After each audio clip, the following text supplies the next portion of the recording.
Hey guys, it's Tahira, and today I'm doing a books I've read recently video. I know I just did one of those like super recently, but that was actually back in spring break in March, so I've read quite a few books since then. In this video, I'm going to be talking about all the books I've read mostly in May, because in May I actually ended up reading about 11 books, which is like so much like more than what I usually read for me. Especially with school, I was only reading like 1 or 2 books a month. But in May I was on summer break, and so I really like put all my time and energy into reading, and I was able to read 11 books, which is so great. This video is basically like a May wrap up. I'm just calling it like a books I've read recently, but I'm just gonna be talking about the books I read in the past month. So the first book that I finished, I started in April and I finished in the beginning of May, was The Invisible Life of Addie LaRue by V.E. Schwab. This book I have had since its release in October of 2020, I think. So it took me about 1.5 years to get to it, but I finally read it this past month. This one follows a girl named Addie LaRue who is born in the, I believe it's like the 1600s, or I guess it's the 1700s. And she really wants to live forever because she feels like she has so much to explore and to experience and not enough time. So she makes a deal with the devil to live forever, but what she doesn't know is that he cursed her to be forgotten by everyone she meets. So people meet her and they talk to her, but as soon as she is out of their sight, they have forgotten about her, and it's like, and if they turn around and see her again, it's like they're meeting her for the first time. This book takes place in like 2 time periods. One of the time periods is in her early life in the 1700s when she first is dealing with this curse, and then the second half of the story is in the year 2020 and how she's navigating life in modern day New York City. This book I gave 4 stars. I thought it was a really interesting concept, and it was a lot more interesting to read about in the beginnings, because for us as the reader the curse was new and we were just learning about it, so it was interesting to see like how she dealt with it, how other people around her like how their relationships changed with her because she lost like her entire family and everyone she knew, obviously, because it was like they had never seen her before. But after a while it did get a little bit repetitive and it dragged a little, and then it kind of became like a romance, because in New York, in modern day New York, she meets this one guy who remembers her for some reason, and obviously since he's the only one who remembers her, they kind of develop this relationship. I think the writing in it was really beautiful and the story's interesting. It just gets boring a little bit, but I had a really enjoyable time reading it. I gave it 4 stars. I think now that I'm thinking about it, I'd give more like 3.5, just because the story I feel like doesn't have like a lot of substance. It's basically about just this curse that she's dealing with and this one guy that remembers her name and remembers who she is. Other than that, story has a lot of beautiful writing, as V.E. Schwab books usually do, and I think it was enjoyable for me to read, so that's why I'm just giving it 3.5 stars. The next book I read in the month of May was I Was Born for This by Alice Oseman. This book is about a girl named Angel, and she is a part of this fandom of this that supports this band called The Ark, and she's about to meet this band in person and going to their concert and just having an involvement in different like fandom activities. But then because of a certain situation, she is thrust together with one of the people of the Ark, and the story is about like finding herself and what she wants to do in like her life. This one I also gave 4 stars. I really enjoyed it. I'm finding that Alice Oseman is quickly becoming one of the authors that I really love. I've read The Heartstopper, I've read I Was Born for This, I've read Radio Silence, and so far I've really loved all of her books. This one also deals with a lot of heavy concepts, which I was not expecting, because it does get pretty dark towards the end of the novel, but I think the way that Alice Oseman writes these, I guess, dark parts of these otherwise lighthearted stories is really great, because it has a lot of nuance and she gives a lot of care when writing these certain parts and certain storylines. Other than that, I really enjoyed the characters and their storyline, and I think that this is like a good, just fun, obviously it's not fun at some parts, but just a good story to read. I don't know, I feel like if I like a book, it's hard for me to talk about it, because it's like it's hard to always pinpoint exactly what you liked. It's a lot easier to do that when you didn't like a book, but yeah, I liked the story and the characters and how the dark and emotional parts of the book were handled. Then I actually read a book from the library. I read quite a few books from the library this month, which I think is great because it's been a really long time since I've actually read books from the library, but I finally got back into it this month. But the first book I read from the library was The Ivies by Alexa Dunn. This one is about a girl who she's a poor girl, but she's going to this like super elite rich wealthy private school. It's a high school, and she's part of this like group of girls who are known as the Ivies, who do anything in their power to try to get into the Ivies. This means they go from sabotaging other classmates to exposing secrets to anything that will give them a leg up when it comes to applying to these colleges. And then there's a murder that happens, and then we kind of have to figure out who did it, what's going on. This book I gave 3 stars. It was fine as far as YA like mystery thrillers go. Again, I haven't read a ton of YA mystery thrillers, but this one I found was just okay. It was fast-paced, the writing was good. I don't know, I feel like I figured the plot twist out like pretty early on, and like who did the murder and all that, so I wasn't totally surprised when it was revealed at the end. But it was a wild ride along the way, and there were some stuff that I didn't predict at all, so that was fun to read about. But other than that, I would say it was pretty predictable, but the fast pace like kept me reading. The next book I read is another book I read from the library, and I really loved this one, and that is Serpent and Dove by Shelby Mahurin. This one I gave about like 4.5 stars, and it's about this girl named Lou, and she's living in this world that prosecutes and executes witches, and she is born a witch, so she kind of has to keep herself in hiding and not expose that she is one. And then we have our second main character, who is Reed, and he is part of this group whose job it is to find these witches and kill them. Because of certain situations, they have to actually end up being not forcefully, but like being married to each other, so like a fake marriage, which is scary because she's a witch and he is part of the group that kills witches. But anyways, the story is about that marriage and just their relationship growing and things like that, and I actually really enjoyed it. I picked this book up because it had been on my radar for a few years now. Ever since it came out, I've heard a lot of people talking about it. I've heard a lot of great reviews about it.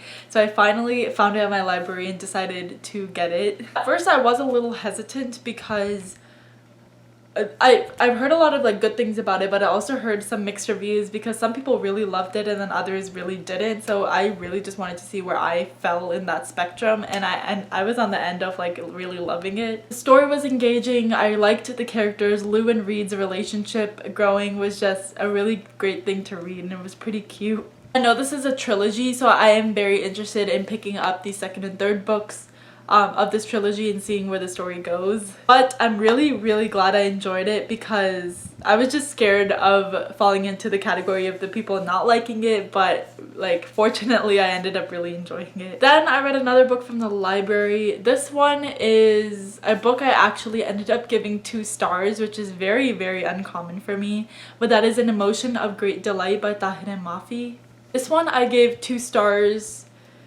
First of all, it's very uncommon for me because I usually tend to like be pretty lenient with my ratings and rate things on the higher end. Now I'm trying to be a little bit more critical because in the past I wouldn't like a book, but then I'd give it 3 stars because I felt like, I don't know, I felt bad about giving it a dark or bad rating.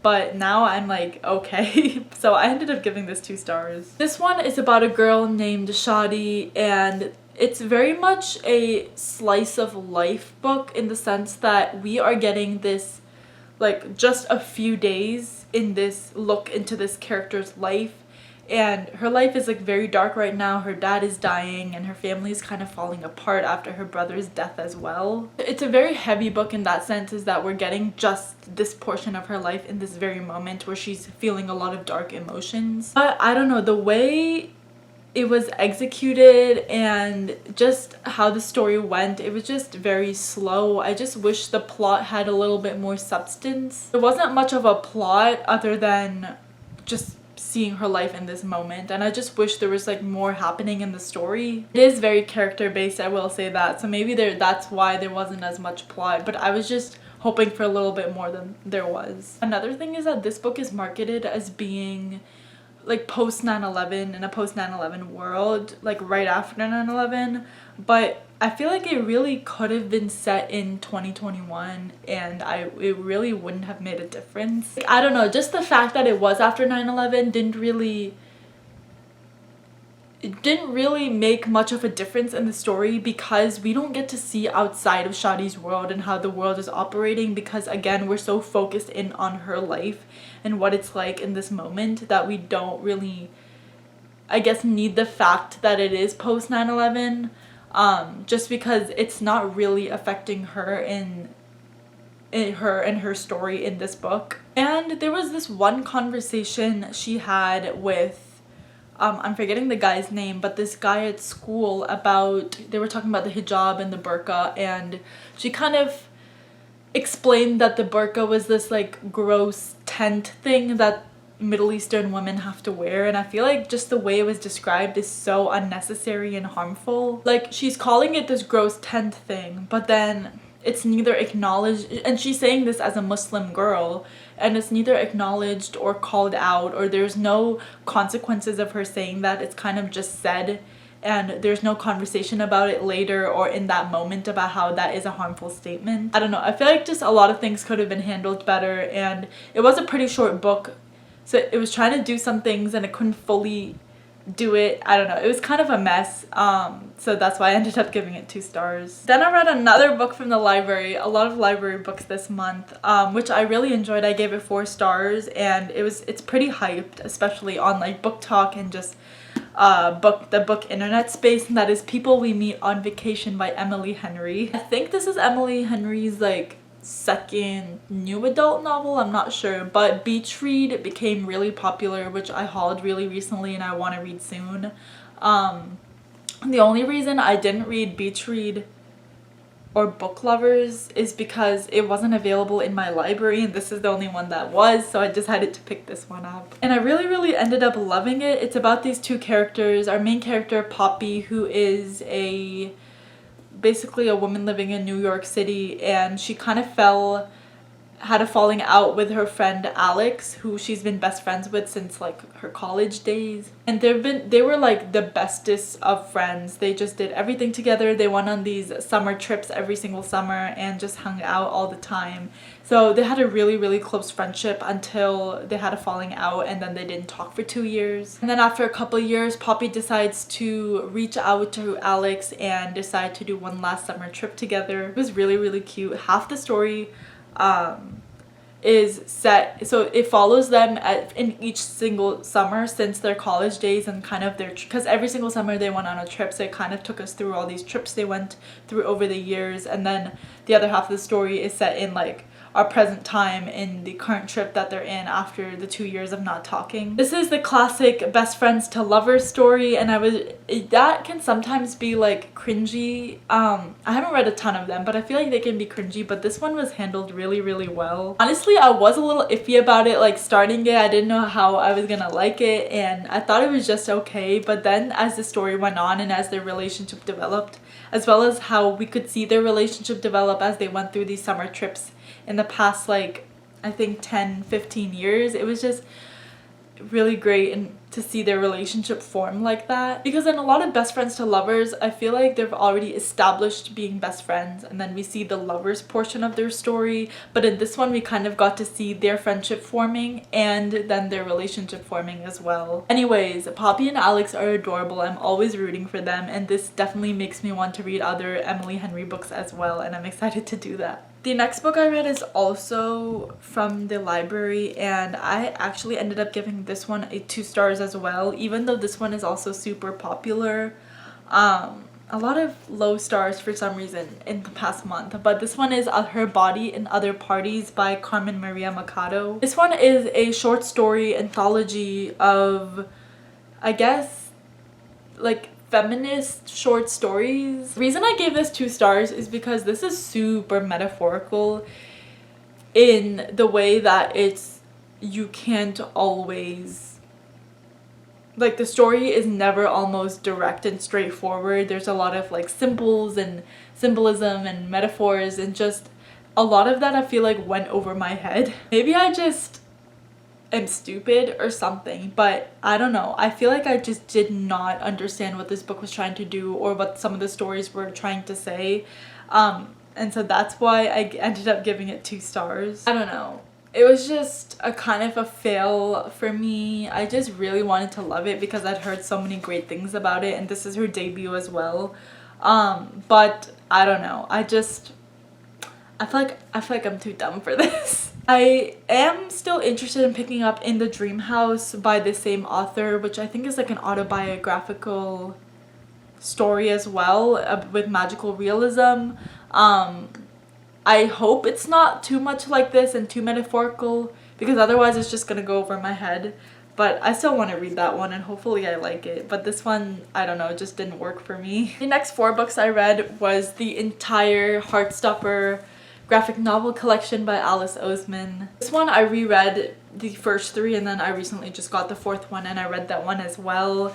Especially because the show just came out and I wanted to reread the graphic novels before I watched the show just to get a refresher of the story. So the Heartstopper, I'm just gonna hold up the first book, but Heartstopper, or the graphic novel collection Heartstopper, is about these 2 boys, Nick and Charlie, and they start off being friends because they meet in some class. And it's just like showing us through their friendship and then later how their relationship forms. It's just one of the cutest and most wholesome and most adorable stories I've ever read. It's just about their relationship and it's just very happy and wholesome.